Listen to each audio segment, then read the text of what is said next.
Hi and welcome to Counting Coral Chats. I'm Jolyon Collier and I will be your host for today's interview.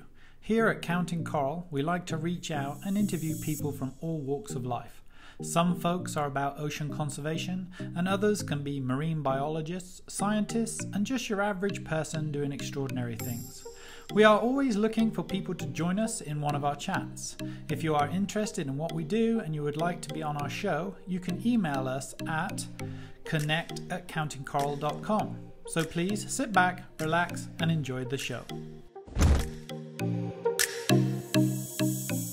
Hi, and welcome to Counting Coral Chats with Henley Spiers. Henley is half British, half French. He is a renowned photographer who has fast become one of the most highly decorated underwater shooters in the world. Starting his professional career in diving as an instructor, he later fell in love with the underwater imagery and made the transition to full-time photographer. A profile series of award-winning images has followed in multiple prestigious competitions, including the Underwater Photographer of the Year, Ocean Geographic Pictures of the Year, and the Sony World Photography Award. Hey, welcome, Henley. Thank you so much for taking the time out and joining us. How are you today?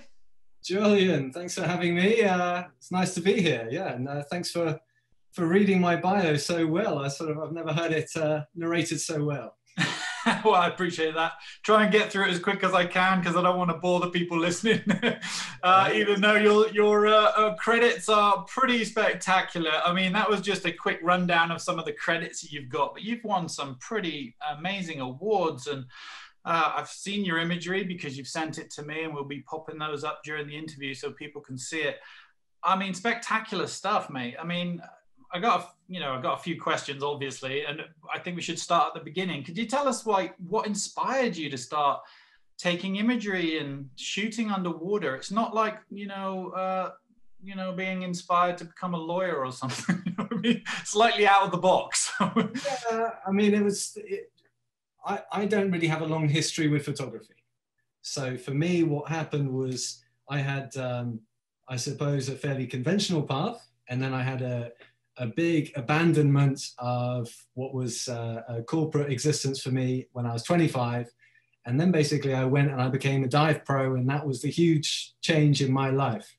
And what followed after a few years of being a dive instructor was I picked up a camera, and I very quickly, I knew that being in the water and being in diving was kind of it for me, but I was just trying to find my exact path.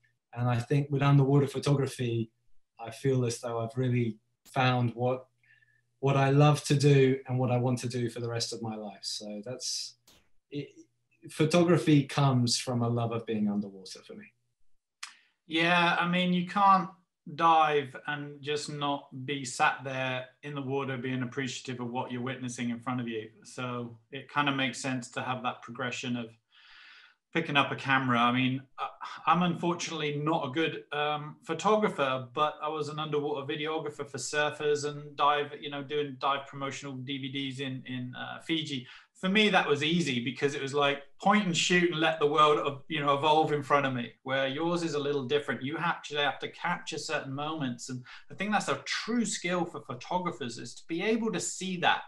And I don't see it. My daughter does, amazing photographer. I just don't see it. It's just not there for me. So when did you first decide that photography was for you? And could you walk us through that? I mean, you said you were 25. What's the story behind that? Were you in a specific location as an instructor and it just went, boom, this is what I want to do? I was working as a marketing consultant in London. And then everything was good on paper. Everything was looking good, but I didn't feel good, was the truth. I was really stressed. And whilst my life could be perceived as successful from the outside, it didn't feel good being on the inside of it. And I have been diving since I was 12, fortunately. And it was playing on my mind to escape and go become a dive master. And so when I was 25, I took a 1-year sabbatical from my job with the intention to go and become that dive master on a tropical island, which I did in a place called Malapascua in the Philippines. And from there, it was, you know, it was meant to be a dive master internship, but at the end of that time, living in a very basic room with a fan and a cockroach for company and a toilet which sometimes worked outside, but diving all day, every day, and being around divers, and being one of the people who was, I suppose, in charge of diving, I just felt myself. And that was a really big turning point. And from there, I went to become a dive instructor in Bali, where I stayed for a few years. Then I went to work in the Caribbean, in St. Lucia. And actually, it was in St. Lucia that I brought an underwater camera system that I had purchased. And as we opened up what was kind of a startup dive center with a couple of friends, Marcel, who was the founder, and Nick Mobley, who's another one of the founders and in charge of the London School of Diving, I had this camera and on this island, and we were sort of mapping the sites, and I started taking photos. And I posted them on social media, and looking back, they're nothing special, but I had a lot of fun creating them. And my friends were really enthusiastic about them on social media and everything. And I think sort of those twin things of the enjoyment of doing it, combined with a little bit of positive feedback, which that's the beauty of friends, I suppose. And when things like Facebook can play a really good role, it just very quickly became the thing which I wanted to do the most when I was underwater. And within 2 years of that, I reached a point where I didn't want to be underwater teaching or guiding anymore. I wanted to be underwater shooting. And so I took another big leap of faith in deciding, okay, I'm going to give it a shot at going full-time with underwater photography. And, you know, looking back, maybe it was a little bit naive of me to do it so early. I had not much under my belt, but I've always trusted in trusting your gut and your heart when it comes to big decisions, and I could feel it. And so that's where it all went. I agree with everything you're saying, and I got to say, you've picked some amazing locations to kind of dive into that, no pun intended. I mean, the Philippines, Bali, amazing locations. Obviously, they have their issues with, you know, dynamite fishing, cyanide fishing, and various different practices that are not so good for coral reefs and fish ecosystems, but some spectacular locations. So yeah, that was a great way to put your foot in the water and start this career that you've obviously been very successful in. I can only assume you're successful now. Is that the case? I wouldn't say I'm there. I'm still on my way, but I feel it's all headed in the right direction. Yeah, I kind of had a similar story. I used to surf in Fiji, and then all of a sudden I just went and bought underwater housing and a camera, jumped in the water.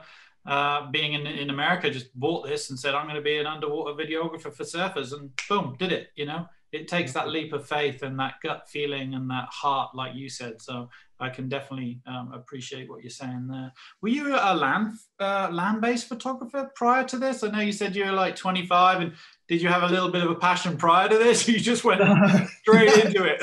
No, it was really, I mean, you know, I'd snap things to share, but no, I really was not engaged in photography in any level. So it was learning, you know, what the hell is aperture and shutter speed and all of that. It was learning from scratch, very much. But you know, when you're motivated to do something, you can get a fair amount of momentum behind it. I think one of the biggest challenges is actually picking the equipment. So obviously being completely naive to that world that you just literally jumped into, what were the decision making there? Were you around other divers that were taking pictures that were going, hey, the Nauticam system, the Nikon or the Canon, these are the types of cameras you should use? Was there that type of influence on you, or did you just figure it out?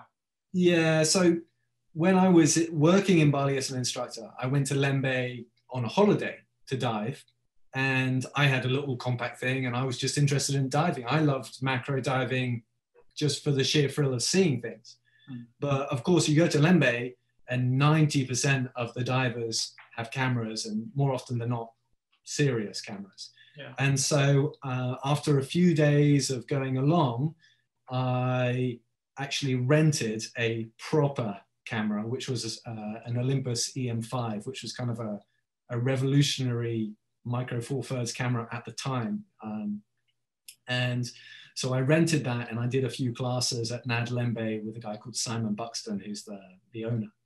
And so that's actually the setup that I ended up buying. So that's kind of how it ended up working out that way. Sort of, I was introduced to a system, and then Simon introduced me to Alex Tattersall, who is the Nauticam dealer in the UK, and the rest was kind of history. I had enough from there to not buy complete junk, hopefully, although I've definitely made a few mistakes along the way. But that actually is kind of like a first love. I look back on that camera really fondly, actually. It was such a great little rig that I have such fond memories about it. So no, I was quite well set up in that respect. I still have my underwater housing from 20 years ago. It's absolutely useless now because I can't fit a single camera in it, but I can appreciate the sentiment that you hold for the first camera or the first housing. Do you still, so what do you shoot with now? Are you still in the Nauticam? Because I don't know if a lot of the viewers understand this, but once you start picking systems, it's very hard to transition into a different system because it's an expensive game. What's your systems, and have you just stuck with them? Are you with the Nauticam? What kind of cameras do you use? Yeah. Actually, I just wrote a blog about all the housing. I called the housing game kind of like the mafia. Once you're in, you can never leave. So yes, I'm still with Nauticam, happily. But yes, there is the dilemma of underwater photography from a technical perspective is you not only have to get your camera, but you have to get the things to go around the camera and the things to go around the lenses to make it all watertight. And so it's a big purchasing decision every time because you have a lot of costs. And with all the domes and things which fit the lenses, they will only typically work for one housing manufacturer. And so you kind of do become locked in, because if you want to sort of start jumping from here to there, it becomes even more onerous financially. And so, yeah, I'm still with Nauticam, and I'm using a Nikon D850 currently, which is my new love. I've had it for a few years now, but it's still actually, if I was starting from scratch today, it's still the camera I would buy right now. So it's spectacular.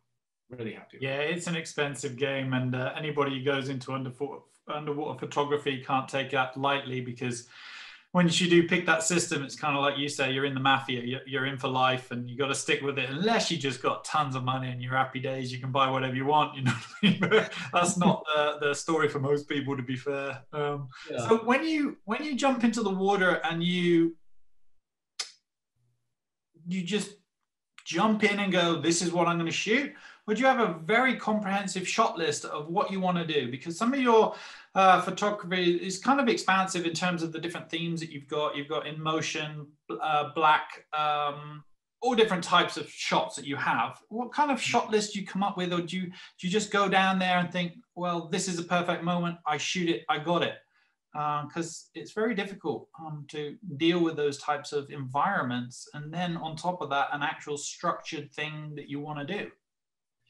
Yeah, it's a good question. I think another problem of underwater photography is we're so limited in time. You know, we can't just spend all day waiting for something to happen. And so we really have to value every minute down there. But I would say my preparation is more around familiarity with gear, familiarity with different techniques as a tool set. So for example, you mentioned motion blur. So having enough expertise of motion blur technique to be able to deploy it from my tool set if I see a good opportunity. Typically, I like to be quite responsive. I like to feel what's going on down there, to just to really observe. And I might have some ideas of what subjects we might encounter on that dive. And I might have some ideas of techniques that I would like to try, but I'm usually very happy to throw all of that out of the window if I come across a player. And what a player is an aquatic animal who is either completely impervious to your presence or, even better, actually curious. And so I might have gone down thinking, right, I'm going to go for the grey reefs on this, grey reef sharks on this dive. But if I come across a really playful clown triggerfish who is happy for me to get really close, then actually I'm just going to spend as much time as I can with it, trying to get the right shot. Because the thing is, you can have whatever ideas, whatever plans you'd like, but unless that wildlife is willing to give you the opportunity, you can forget about it. Now, the one other thing is, if it's a shootout, so if that's a style of competitive photography, which is carried out over specific days with everyone in one location. If it's that type of photography, then perhaps I will have really quite concrete ideas of the shot I want to create, and I might be a little bit more prescriptive. But generally speaking, no, it's quite fluid, and it's trying to respond to the environment. And that's the fun of it, actually. It's continuing that observation that you had as a diver, but starting to think, okay, yeah, right, this is happening, and starting to see the shot. You might see the shot underwater, but it's rare that I would see it at the surface before I've even gone down and seen what's happening that day. Yeah, it makes perfect sense. And again, it's that attribute to being a good photographer.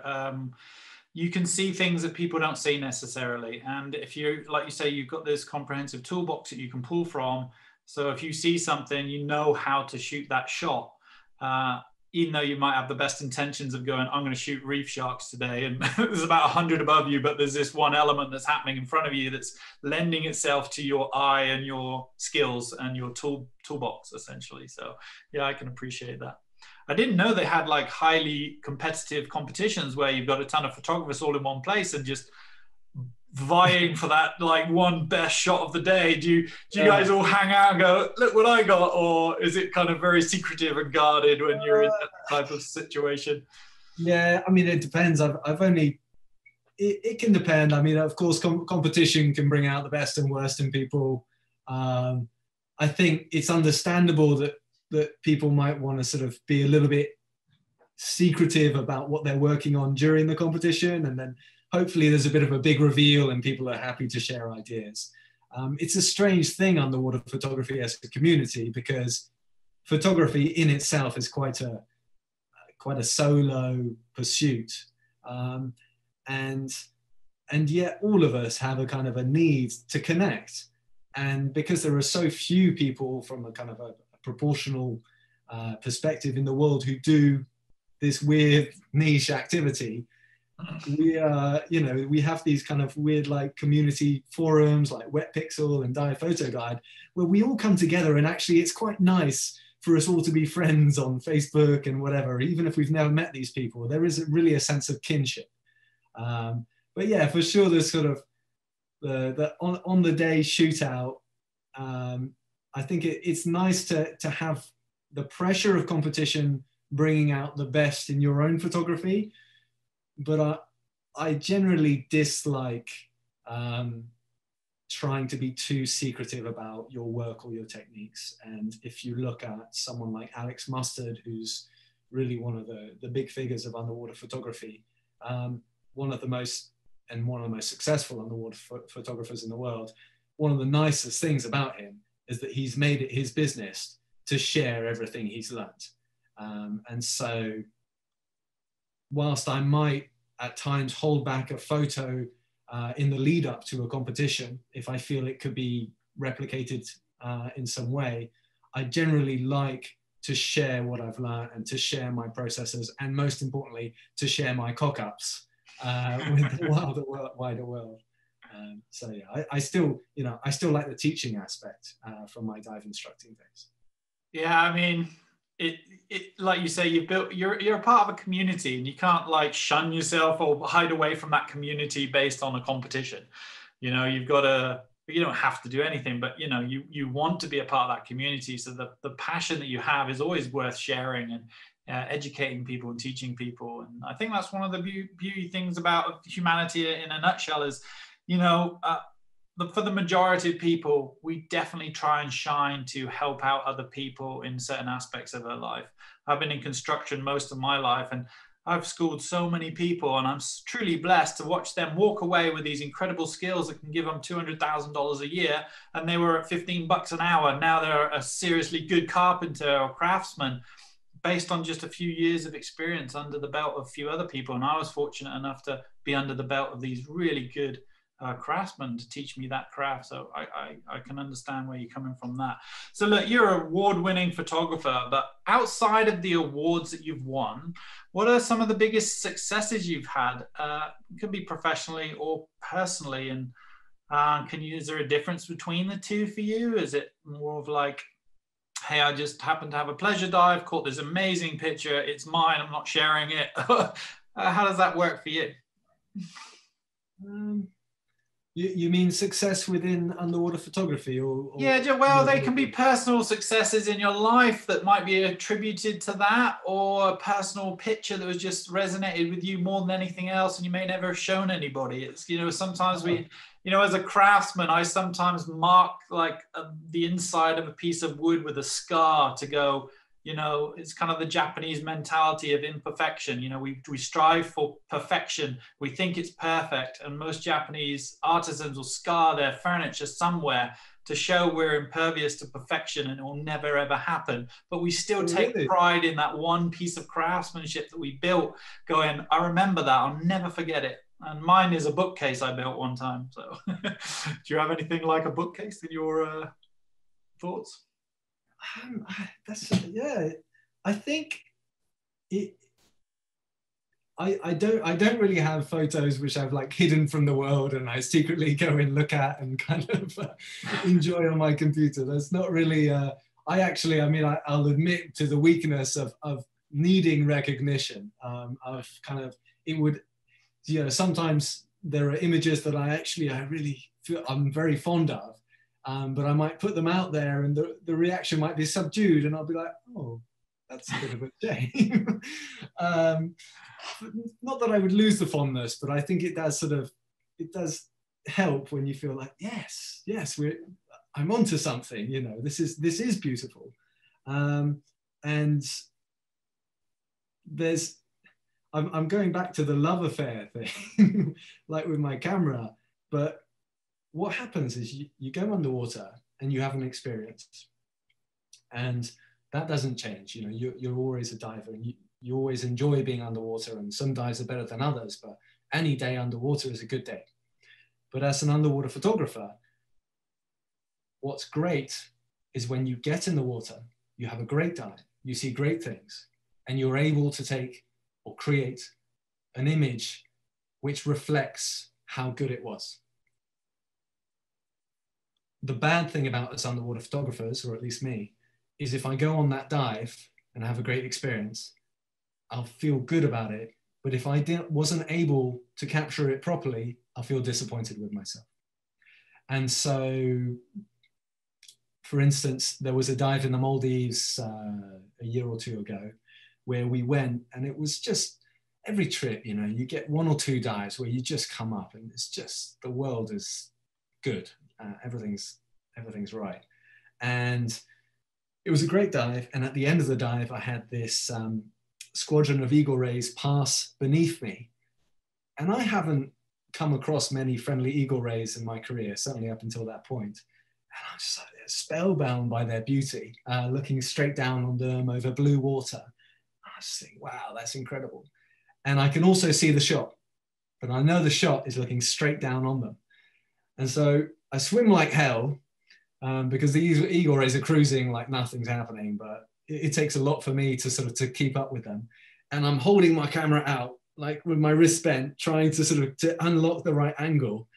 And I got it, you know, and I got it. And then I came back up, did my safety stop and surfaced from the dive, completely elated because it was a great dive. And I knew I had the shot which did it justice. So I can't really say one single moment, but there's lots of like moments like that which you treasure.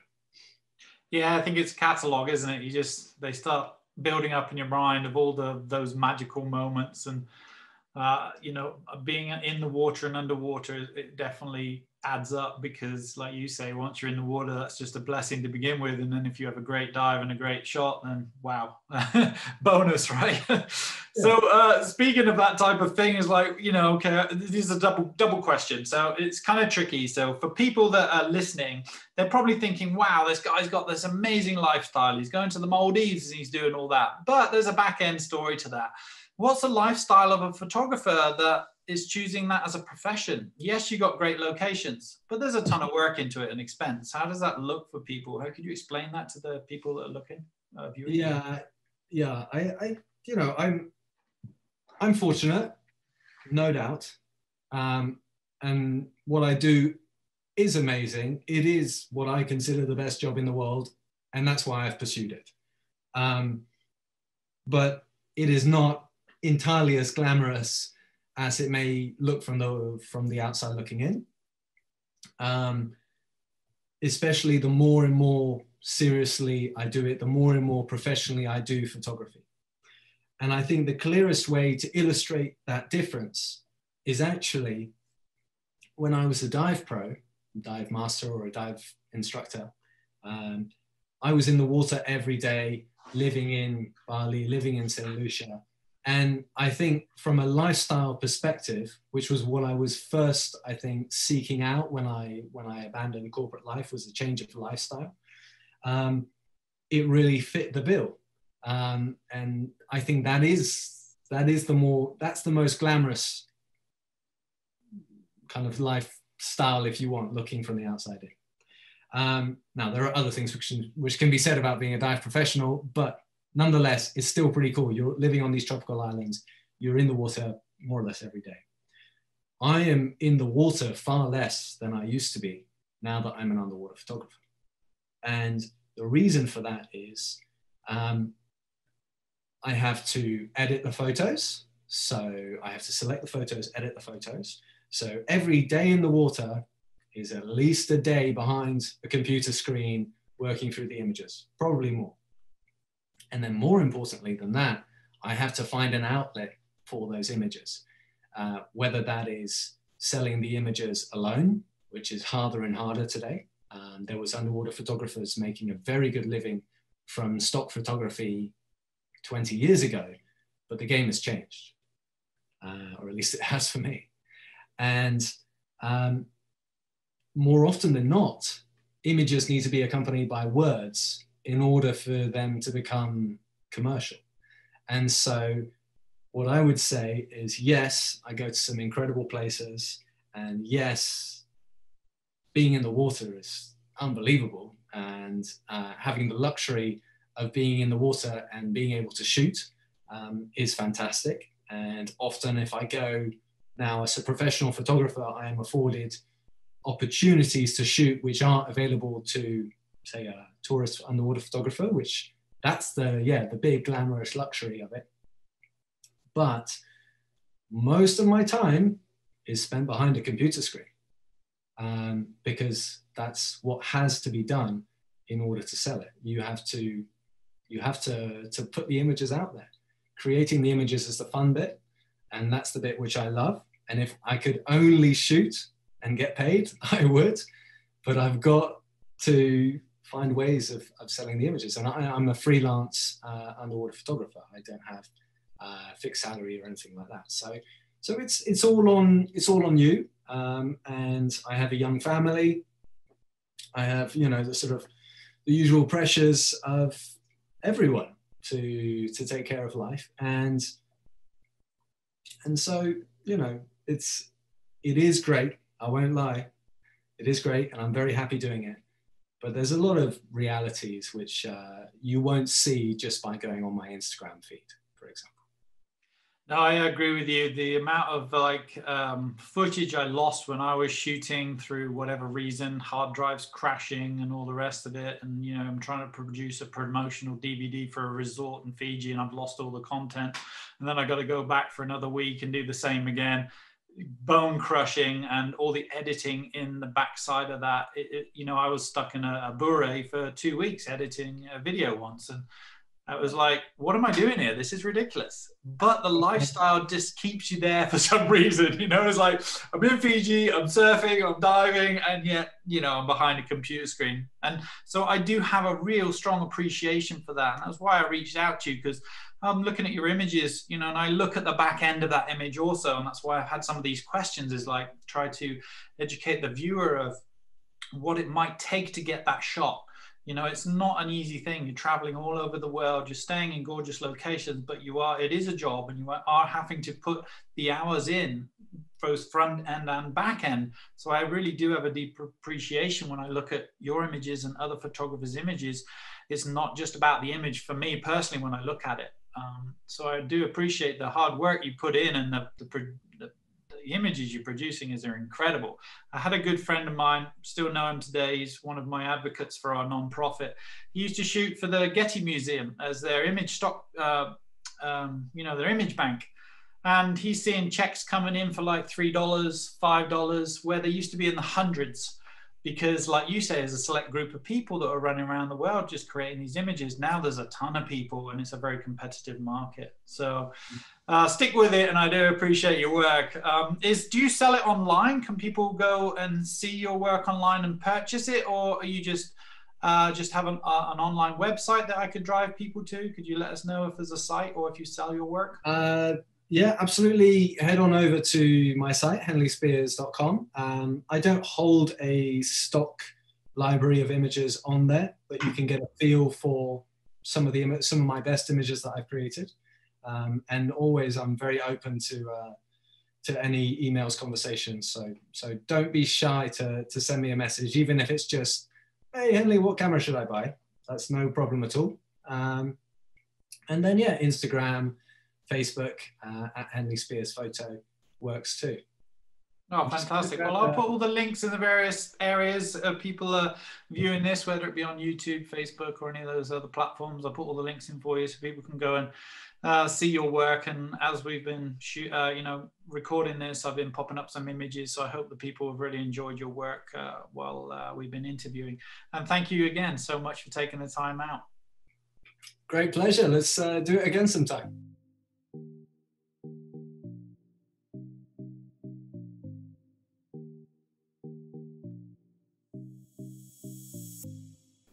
Counting Coral relies on public support. If you would like to donate to Counting Coral and help out with the coral crisis, please see the link in the comments section if you are on YouTube, link in the bio if you're on Instagram, link in the post section if you're on Facebook or LinkedIn. The best way to follow us for Counting Coral Chats is to subscribe to our YouTube channel. Hit the subscribe button and then hit the bell. When you hit the bell, you will be notified every time we post new content.